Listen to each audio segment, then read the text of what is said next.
Magandang araw mga boss, mga bay. Welcome to my YouTube channel sa Kuya Ray TV. Isa naman pong panibagong two moves chess puzzle ang share ko sa inyo ngayon at bibigyan po natin ng magandang solusyon. Ang two moves na ito ay may kahirapan din pero easy lang ito. Lalo na kung makuha mo agad ang first move. Kapag hindi mo makuha ang first move, mahihirapan ka kung paano susolusyonan ito. Kaya samahan niyo ako hanggang sa dulo ng video ito at ipapakita ko sa inyo ang mga magandang atake ng white kung paano namati ang black.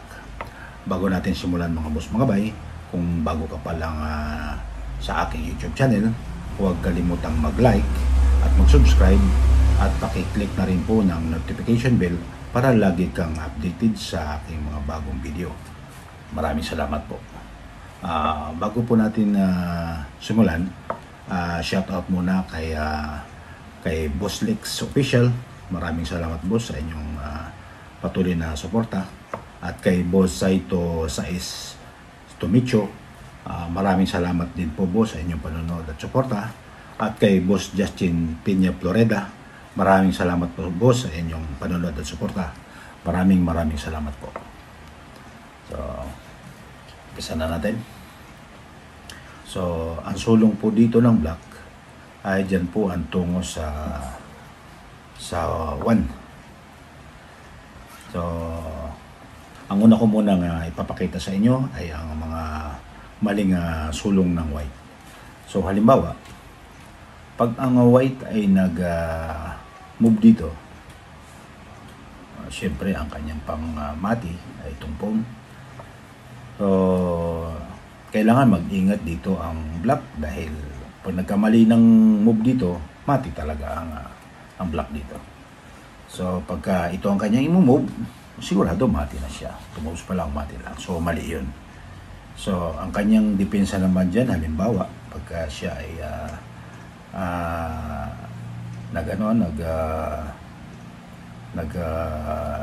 lagay dito, so mali po yan dahil mati yan. Ito po ang pangmati lang ng white. So mali. So mali pa rin. O kung dito siya, ganoon pa rin yan. Mali pa rin. So pag dito naman sa kabila nag-move, ay mati siya dyan dahil dito lang pangmati niyan. So mali. Ang kailangan niyang pang-move lang dyan ay sa G6. So yun po ang tamang move ng black. Kung sakali naman dito siya si-check, kainin lang yan. So walang mati. So pag siya naman ay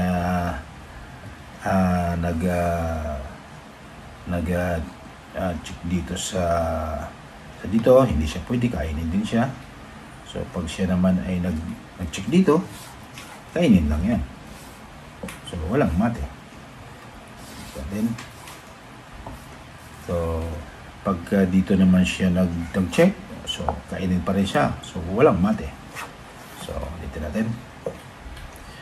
So yan ang mga atake ng white na hindi pa rin niya kayang matihin ng black. Kung ang move naman dito ng white ay kinain ng horse E3, so sa move na yan, pag nagkamali pa rin dyan ang black, ay mati pa rin siya dyan. Kagaya nito, pag dito siya nagharang, mati pa rin siya dito sa tulo. So mati siya sa E8. So ang kailangan nilang pangsagot dyan para hindi siya mamati ay dito lang siya sa G7. So sa move na yan, ay pagka halimbawa nag-check siya dito, kakainin lang siya ng bishop. Walang mati. Pagka siya naman ay nag-check dito, kainin lang siya ng pawn. So walang mati yan. Pag siya naman ay nag-check dito, kakainin pa rin siya ng bishop. So walang mati. So pagka yan, pagka ito naman ang kanyang i-move din, kainin lang din siya ulit ng pawn. So mati. Walang mati yan. So hirap dito ang white kung paano niya matihin. So, sa mga malupit na atake ng white pero hindi pa rin kayang matihin ang black. Sa tingin nyo mga boss, mga bay, ano ang tamang move para matalo ang black? Kung nais nyo pong isolve pa ang puzzle na to, post nyo lang po ang video at kasunod na po ang tutorial pagkalipas po ng mga ilang segundo.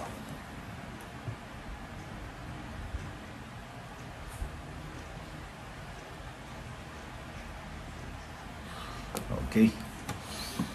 Ito na po ang mga solusyon sa two-move chess puzzle na to. First move, ang rook ay nag G4 lang. So, yan po ang first move. So, ang pwede na lang isulong dito ng black ay itong pawn. So, dalawang horse at saka isang bishop. So, isa-isahin po natin yan kung ano yung move ng black at ano naman yung kasagutan ng white. So, halimbawa, pag ang move ng black ay pawn sa h3. So, ang pang second move dyan ng white ay dito lang sa h4, checkmate. Hindi na siya pwede dito dahil merong queen, dito naman merong horse. So, yan po ay mate. Ulit natin. First move, pagka kinain naman yan ng horse dito. So, ang second move dyan ng white ay dito lang sa f5, checkmate. So, wala na siyang pangharang dyan.